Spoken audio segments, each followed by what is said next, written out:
नमस्कार, आप देख रहे हैं न्यूज 24/7 इंडिया। मैं हूं आपके साथ सपना मदेशिया। चलिए शुरुआत करते हैं आज की कुछ खास खबरों से। और बड़ी खबर इस वक्त अलीराजपुर से करोड़ों के सरकारी रिकॉर्ड खुलने में मिलने का मामला। आदिवासी विकास परिषद ने मुख्यमंत्री को भेजा विस्तृत शिकायत पत्र। 15 सवालों से घिरा प्रशासन। एसआईटी जांच और एफआईआर की मांग तेज हो गई है। अलीराजपुर से ये बड़ी जानकारी आप तक पहुंचा रहे हैं, जहां करोड़ों रुपए से जुड़े सरकारी रिकॉर्ड खुले में मिलने का मामला अब तूल पकड़ता जा रहा है। मध्य प्रदेश आदिवासी विकास परिषद ने मुख्यमंत्री डॉक्टर मोहन यादव को शिकायत पत्र भेजकर पूरे मामले की एसआईटी से जांच, दोषी अधिकारियों पर एफआईआर और कड़ी कार्रवाई की मांग की है। परिषद का आरोप है कि जनजातीय कार्य विभाग के निर्माण कार्यों, टेंडर भुगतान और तकनीकी स्वीकृतियों से जुड़े अहम दस्तावेज सुरक्षित रिकॉर्ड रूम के बजाय खुले में पड़े मिले हैं। शिकायत में प्रशासन ने 15 सवाल पूछते हुए जिम्मेदार अधिकारियों की जवाबदेही तय करने की मांग की गई है। साथ ही सभी अभिलेखों का फिजिकल वेरिफिकेशन, जांच पूरी होने तक रिकॉर्ड सुरक्षित रखने और पूरी रिपोर्ट सार्वजनिक करने की भी मांग उठाई गई है। इस मामले की प्रतिलिपि कई वरिष्ठ अधिकारियों को भी भेजी गई है, जिससे प्रशासन पर जवाब देने का दबाव बढ़ गया है। देखिए अंकित सोनगरा की रिपोर्ट। महेश जी, अलीराजपुर जिला मुख्यालय पर जो शासकीय दस्तावेज है, जो महत्वपूर्ण रिकॉर्ड होता है, वो खंडहर में पाया गया। गंभीर लापरवाही देखने को मिली है, क्या कहेंगे इसको लेकर? जनजाति विभाग द्वारा मैंने कुछ दिन पहले देखा था कि करोड़ों रुपए का कार्य की तकनीकी स्वीकृति के टेंडर के जो आदेश के जो गोपनीय सरकारी दस्तावेज होते हैं, उसमें एक खंडर में पड़े हुए थे।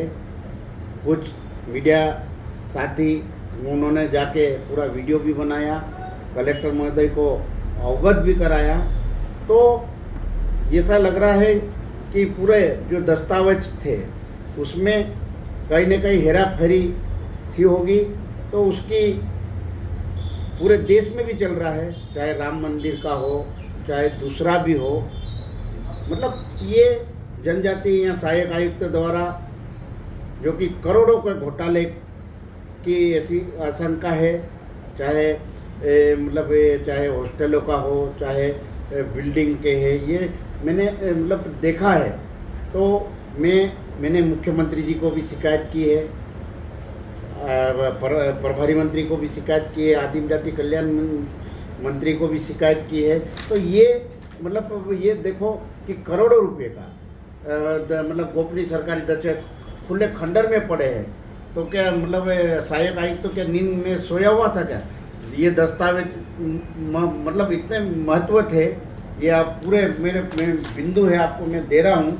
ये पूरे करीब ये 15 बिंदु है। और 15 बिंदु अगर कलेक्टर मैडम या मुख्यमंत्री इसकी जांच होना चाहिए। अगर ये कलेक्टर मैडम द्वारा ये जांच नहीं किया गया तो 23 जुलाई को मुख्यमंत्री चंद्रशेखर आज़ाद आने की संभावना है। वहाँ पे सभी हमारे आदिवासी समाज के और कांग्रेस सभी मिलकर मुख्यमंत्री के सामने इसकी जांच की मांग करेंगे। अगर नहीं हुई तो वहीं पे हम धरने पे बैठ के इसका पुरजोर विरोध कराएंगे। और अभी हम ये शिकायत भी मैं कर रहा हूँ माननीय मुख्यमंत्री महोदय को, और ये पूरी कटिंग के साथ, जो कि वहाँ पे मीडियाकर्मी पहुँचे और तत्काल कलेक्टर मैडम को भी संज्ञान में लाया गया। लेकिन वो कागज जलाने की कोशिश कर रहे होंगे। तो ये उसकी जांच होनी चाहिए और दोषी अधिकारियों के खिलाफ, चाहे सहायक आयुक्त हो, चाहे बाबू हो, ये जो खंडर में जो कागज एक टेंडर प्रक्रिया की, ऐसे कागज अगर ये हो जाएंगे तो घोटाले की जांच ही नहीं कर पाएंगे। जैसे राम मंदिर का जो हुआ है या कई जगह ऐसे हो रहा है। तो ये इसकी जांच होना चाहिए। अगर इसका जांच नहीं हुई तो 23 जुलाई को मुख्यमंत्री जी आ रहे, इसके पहले हम महा आंदोलन करेंगे, ताकि आने वाले समय में अधिकारियों को, जो कि एक अलीराजपुर में लूट मचा रखा है, एक तरफ से गरीब बच्चों को कि हम ये दे रहे, लेकिन सहायक आयुक्त द्वारा हर एक हॉस्टलों में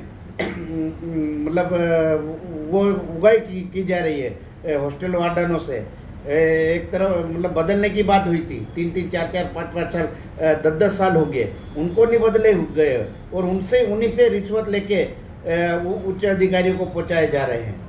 चाहे यहाँ के मंत्री हो, चाहे यहाँ के सांसद है, कोई ध्यान नहीं दे रहा है। उसका हम 20 तारीख को विधानसभा में भी इसका मुद्दा उठाएंगे। इसकी जांच गंभीरता से लेना चाहिए, जो कि इतना बड़ा मुद्दा है। मतलब जो टेंडर का मतलब करोड़ों रुपए का जो निर्माण तकनीकी स्वीकृति के टेंडरों का मतलब विभागीय आदेश गोपनीय सरकारी दस्तावेज है, तो उसको खुले में फेंकना एक तरह से भ्रष्टाचार का ही पोल खुल रही है। लगातार सहायक आयुक्तों पर गबन के भ्रष्टाचार के आरोप लगते रहे हैं। उनका जो कार्यशैली है उस पर भी कई बार आपके द्वारा भी पत्रकार वार्ता की गई, लेकिन आज तक किसी भी तरह की कोई कार्यवाही नहीं हुई है।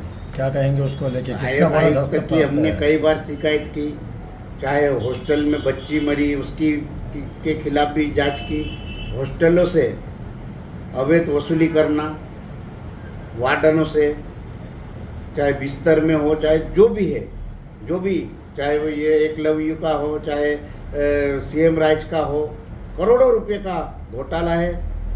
और उन पर किसका वरद हस्त है, किसका हाथ है उनके? यहाँ के मंत्री का हाथ हो सकता है, सांसद का हाथ हो सकता है, प्रभारी मंत्री का हाथ हो सकता है, या भारतीय जनता पार्टी के नेताओं को, क्योंकि आदिवासियों को लूटने का एक ही संकल्प है कि आदिवासियों के बच्चों उसके साथ लूटो और कार्यक्रम कराओ। यही चल रहा है, जो कि हम तो सहायक आयुक्त के अभी कई सालों से पद रिक्त है। झाबुआ में भर गया, बड़वानी में भर गया, धार में भर गया, तो अलीराजपुर में क्यों नहीं भर रहा? एक ये सोचने का विषय है। यहाँ के मंत्री जी क्या कर रहे हैं?